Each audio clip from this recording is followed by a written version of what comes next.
we start off with a gate greeting and see how they feel about the stable pack that's already in group. And so based on some of the information we have, we'll bring the dog in. Dogs really communicate through body language, so it's us reading them while they're trying to assess the situation. Many times, the stable existing pack introduces the dog and really brings the dog out. Interesting. Yeah, so we really have 2 to 3 main styles. There's many more, but it's our rough and rowdy players. They always get to play first. I think we have a rough and rowdy. Yeah, a little rough and tumble, a little Yeah. higher energy play. Yeah. But there, even within that, you can have your higher and lower rough and rowdies, and then our gentle dainties, which may be dogs that just sort of want to mosey around with other dogs, but they're not really good. They don't really want to tumble with some gentle dainties. Gentle dainty. These are real terms. I didn't make these up. I mean, I love this. Rough and rowdy. Rough and rowdy. Gentle dainties. Gentle dainty, yeah. And then we have our small dogs. Unfortunately, small dogs, while there can be a scale in them, generally are usually forced to play together.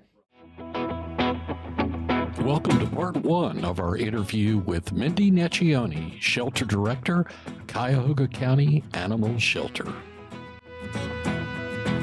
I'm Art Good with Shelters to Snuggles, and we're delighted today to be with Mindy, the head of the Cuyahoga County Animal Shelter. But actually, it's just dogs, as you guys like to say, right? It is. Okay, that's great. Yeah. But before we get going in our conversation, Mindy, tell people kind of who you are, a little bit about your background. Well, thanks for having me. So my name is Mindy Naticchioni. I'm the shelter director at the Cuyahoga County Animal Shelter, which is a dog shelter, a little misleading in the title. So I am a native Clevelander, grew up in Lakewood, always had a dog, always had a rescue dog. Didn't really know that purebred dogs were a thing because we always had rescue dogs. My background is actually in business and management, so not where you would typically think I would end up, but I always had this passion for animals, especially dogs. Got really interested in dog behavior, and when this position came about, there's a lot of business that goes into my job, so I spend a lot of time at the computer doing not the most exciting things, but it was just a good fit of what my experience was and then my personal passion. So I sort of got very lucky to be able to pursue something with my degree and also, get to hang out with dogs, which is great. Yeah, that's wonderful. So when did you start here? So I've been here since May of 2013. May of 2013, and the building we're in, the first time that Pam and I drove up, I have this mental image of shelters that are kind of like, light industrial and kind of scuzzy with, lots of chain link fences and stuff. We drove up. This is a beautiful facility. Can you tell us a little bit about how this came to be? Yeah, I am not the person responsible. However, I can tell you what I do know. So this shelter was built in 2001, opened at the very beginning of 2002. Okay. So in terms of buildings, we're still pretty young. As a dog pound, which is really how we function in the state of Ohio, and I know we'll get into talking a little bit about the role we serve here, but as a dog pound, they did not want this building to look like your traditional dog catchers with the cartoon and the net, and really went for a more open and inviting feeling. And I think they were incredibly successful in doing that. When you walk into this building, it's open and it's bright, and you want to be here, and you don't feel like it's dark, and where are the dogs being hidden, and where are these dark cages. They went with a really bright, open approach. And while quickly as things are changing, some things are getting outdated, it is still a really good feeling when you walk in. Our staff does an impeccable job of being committed to cleanliness and trying to reduce the smell of animal and keep it safe and healthy for the pets. But they've done a really nice job, and as we're here today, we're in the process of expansion, which is incredibly exciting, that we're adding on some to the building. Tell us about that. Yeah, so we... in the middle of the pandemic, we brought our dog licensing team down into this building. They'd previously been down in the county admin building, and there was just a disconnect in trying to work that far apart. So they came down and joined us to try and work more collaboratively, but it also meant we gave up our conference room. Not a big deal, you'd think, but in the building we quickly outgrew in the few years I was here. That was our only sort of flexible space. We were lucky that we partnered with Councilwoman Sunny Simon, our previous county executive, and then some bequests that were left to us to utilize to build this new space. So it is a flexible space. It's a multi-purpose room. We'll use it for conferences and meetings and trainings, but also it will be for indoor-outdoor dog play. So Dogs Playing for Life and playgroups is the crux of our programming here every day for dogs. While we meet, dogs are outside playing right now. But it's about to rain, and they're going to be in the rain because they only have an outdoor space. This new space will give us the ability in inclement weather, whether it's hot or cold or anything Ohio pulls out for us, Right. for them to be indoor and outdoor at the same time. So the dogs can have the choice to go out and play, or they can be in the safety of inside, and our volunteers and staff will also be protected from those elements. It's wonderful. Yeah, it's exciting. Hold on. So let's talk a little bit about the shelter itself. How many dogs can you house here? And then let's talk a little bit about the sort of day-to-day life of a dog in the shelter. Yeah, so we can house 111 dogs here. Okay. So our main adoption floor has 72 animals, 62 large cages and 10 small cages. And then we have our holding and clinic areas, which are not available to the public to see. Those might be animals recovering from a medical procedure. They could be dogs that are involved in court cases, or animals who are just medically or behaviorally not ready to go out to the main floor for adoption. So those areas are just for staff only. But we do have 62 dogs all in one room, and that is a bit of a feat. I think, yes, I think that's the room that we visited when Correct. we first came here to adopt Bean. Mm-hmm. I mean, and it's beautiful. I'm going to put some shots up, and I hope to take some video today of it, but it's a beautiful facility. So let's talk a little bit about the day-to-day life of a dog that's here, that's not back, I mean, bless her heart, it's recovering from, Correct. Medical stuff. The dogs in the 62 crate are... Yeah, so they're busy. So we get here as early as 7:30, and Okay. so their day really goes from 7:30 till 4:30. Okay. So we have staff that gets here early to start getting everybody fed and ready to be cleaned. And then our cleaning process could probably only be described as managed chaos. So if you walked in and didn't know what was going on, you'd Right. think we were out of our minds. But so we do everything in a team mentality. So playgroup happens from 8:30 to about 11, while cleaning happens from 8:30 to about 10:30. So the staff is taking every single dog, leaves their kennel gets disinfected, it gets completely cleaned out. Wow. They will go to playgroup, or they'll go back out to a yard. They may run out to a yard to do a quick potty and then to playgroup a little later. And so they are moving systematically down what we call the rows. There are 4 individual rows of kennels. Okay. From top to bottom, taking dogs to the correct space. They're either going out to playgroup, they're going to the backyard to eliminate, their kennel is being disinfected, it's being cleaned out, it's being squeegeed, and then they're returning, and they're just keeping that cycle going. We then also add in volunteers who come in to help us assist with all of that. So it's a little chaotic, but it gets everybody out within the first hour and a half or so from when the bulk of the team arrives at 8:30. So that they can get out, get potty, get clean, and most importantly, be disinfected, because it is a communal living space, and then while their cages are separate, they're still sharing air. And so we want to make sure that we're trying to reduce illness and disease as much as possible. And in a shelter, that's always our number one priority. That's wonderful. When the dogs go out to play, how do you, well, first of all, are there any behavioral issues that happen when you are bringing, 10 or 20 dogs together? I mean, That we've never met before? that we've never met before. I mean, this is like a meet and greet. This is, like speed dating. Yeah, it is right? a little bit like speed dating. Yeah. So we follow the Dogs Playing for Life model, and hopefully you'll do some research on them. They're an Yeah. amazing organization. So dogs are paired together based on their play style. And Ah. so some of the way the dogs are actually positioned in the kennel is for how and when they will go to playgroup. So there is some strategy to that, and the dogs that need to go out will go out first into playgroup that may be more social or that have a stimulation issue during the cleaning process. They'll go out first. So there's a little more strategy behind it than they just ended up in kennel 22. Right. But so dogs are paired based on play. When a dog comes into the shelter, they're impounded, and I know you want to talk through their whole day here, but they immediately will go for their first assessment, their first day or their next following day. And we start off with a gate greeting and see how they feel about the stable pack that's already in group.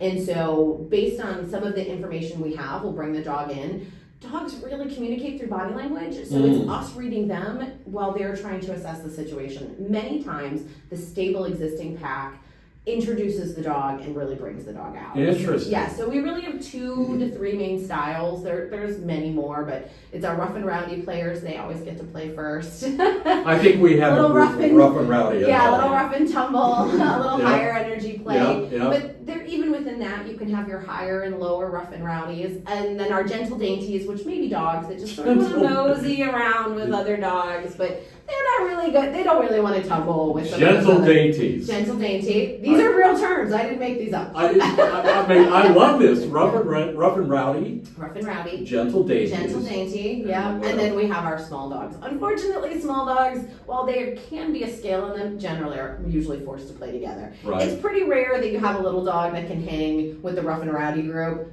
It's happened, but usually they all play together. And so we just refer to that, our terminology, are the littles. And so then the littles will play together. So the littles, what is the size of the little? What's that size range? So that's in our small dog room. It is generally a dog 20 pounds or less. Okay. And even 20 pounds, you're starting to push it. We don't like to put a dog in that little cage that is, one, heavy to get down because of you'll see those cages are high up, so you have to pick them and bring them down. Right. But also so that dog has the correct freedom of movement. Got it. They do tend to be your small breed dogs, Shih Tzus, Maltese. You're just Chihuahuas. your smaller breeds. Whereas if you got into like a Cocker Spaniel, which is sort of a medium size, that would not generally be included. Right. It's never exclusive. There have been pit bulls in the little group that are really want to hang out with the little dogs that are really selective. Well, and maybe we've had a puppies. Pomeranian. Oh yes, definitely the puppies. Right. And we had a Pomeranian that could kick the butt out of any pit bull in the rough and rowdy group. He was really a champion. So there's a lot of movement in there, and Right. it's absolutely catered to the individuality of the dog. We do have dogs that come in that are selective, and they do not like the big groups. They go last, and so we will try and find them in either a small group that could be 2 or 3 dogs, or maybe even just in pair play where they maybe only have 1 or 2 friends. But as long as we are working on their social abilities, we certainly get dogs that are not fond of other dogs. They've probably never been introduced, they've maybe not been spayed or neutered in time, that they've got a lot of testosterone, especially those boys, or mama dogs that have had puppies and have a lot of feelings about how you should behave.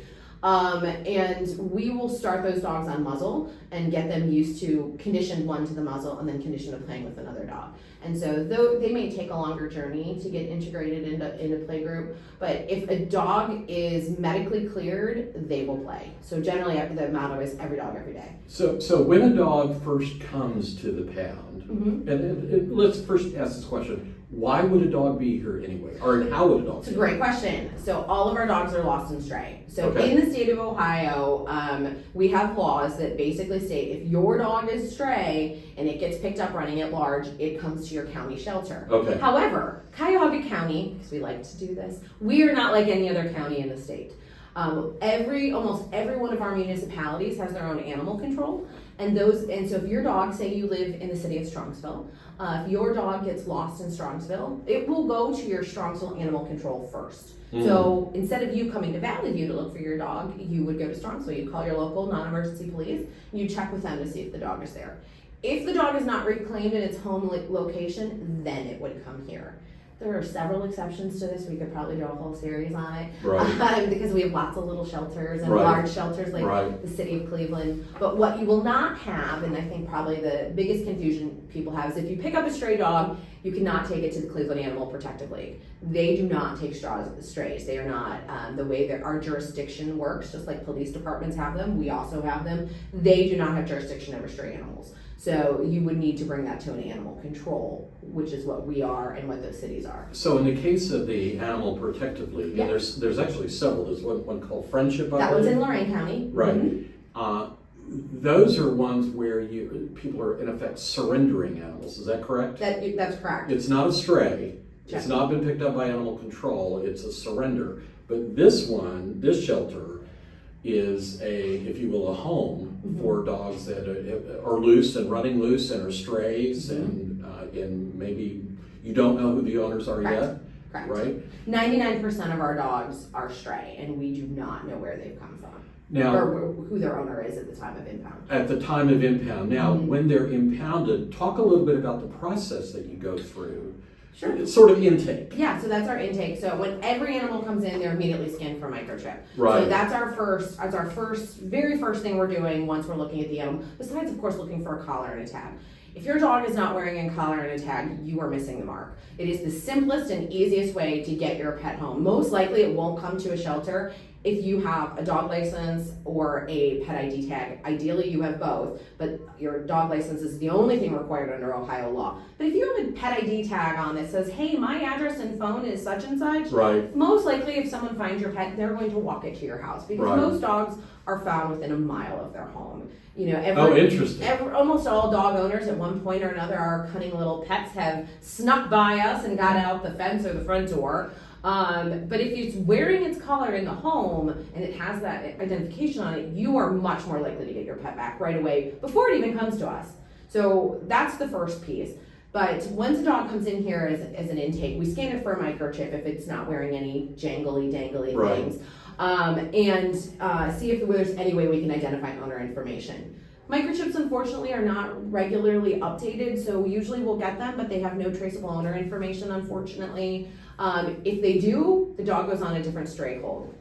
Dogs are then go through our impound process where they're vaccinated. They kind of get their first overall as far as vaccines and weight, and just kind of looking at their overall health and how comfortable they are being here and being handled. This is not a normal environment. It does not smell like your living room. So some dogs are very freaked out when they first get here. Right. That dog would immediately go into our dog holding area, and we would just give it some time where they realize you're going to get lots of treats, good food, you're safe. And most dogs turn around in about 2 days, 1 to 2 days. Some dogs they just need the overnight and they're fine. Some dogs take a little bit longer. If the dog is happy, healthy, friendly, wiggly, everything looks good, they immediately go on our adoption floor. So they're on a stray hold. Well, yeah, Yeah. but the stray hold is to give an owner, Correct. in this case, an unknown owner, because if they're wearing something, I love that phrase, dangly, Yes, right, yes. and legible, Mm-hmm. and then you can reach out and contact them, then they're just held for the owner to come retrieve them. Correct. Is that correct? That's Okay. correct. So, but nothing dangly and No nothing microchip. and no microchip or nothing traceable in the microchip. Correct. Do you still allow a period of time for an owner to retrieve the animal? Yes. Retrieve the animal? Yes. So the Ohio law requires if we have no way to identify an owner, 72 hours. That's Ah. it. You get 72 hours. Okay. Our internal process is slightly different, mostly for ease of use. We do not count the day the dog arrives because keeping up to every dog to the minute's a little tricky. Sure. So it starts the second day. So if the dog gets here at 8:30 in the morning or 4:30 at night, its stray hold is going to end on the same day, just for consistency for us. If your dog has a current year dog license, so if your dog's wearing a very nice 2024 dog license tag and it shows up in a shelter, it is 14 days that you have to reclaim your pet. So there are substantial benefits for you spending $20 a year on your dog license and keeping it on your dog, which both are citable offenses in the ORC. If you're not doing that, to actually get your pet home. And the dog license, just to kind of give my push here, because we are the enforcement agency for them, is also what funds our building. So those licenses are how we pay to keep the lights on, to feed the dogs, to take care of them. It pays my salary and everyone else here, so that we can then take those animals back. And I think as a tax-paying citizen myself, a lot of times there's things that we pay tax on, and it's not usually a warm fuzzy feeling. Right. But I actually do think it's where the law is kind of cyclical. It works well. All of that funding comes here for the pets that are lost and strayed to get your pet back to you. So it's not going in. It's the people downtown have no access to that money. It is solely used for the shelter. Okay, that's marvelous. And I was going to say, as a shout out to our Ohio viewers and dog owners, Yeah. make sure you have Yes, a license. please make sure you license your dog. That- It is a requirement of the law, but it also, if your pet goes lost, it's how you get them home. That old, it's your ticket home. It is your ticket home, and it's also your shelter's way to operate. So is that an online process? It is. In our county, it is online. You go to CuyahogaDogs.com. You can also walk into any drug mart and buy a license there if you don't want to go Okay. online and you're not savvy and you don't want to mess around with that. You can also go to many Pet Supplies Plus. The renewal period, which is kind of like an open enrollment, is December 1st through January 31st. There's no penalties. Unfortunately, the law is very stringent, and that if you miss that open enrollment period from December 1 to January 31st, the fee is doubled. So it goes from $20 to $40. So So it's really important you get it in that time. The exception to that is if you adopt a new dog or you acquire a new pet. As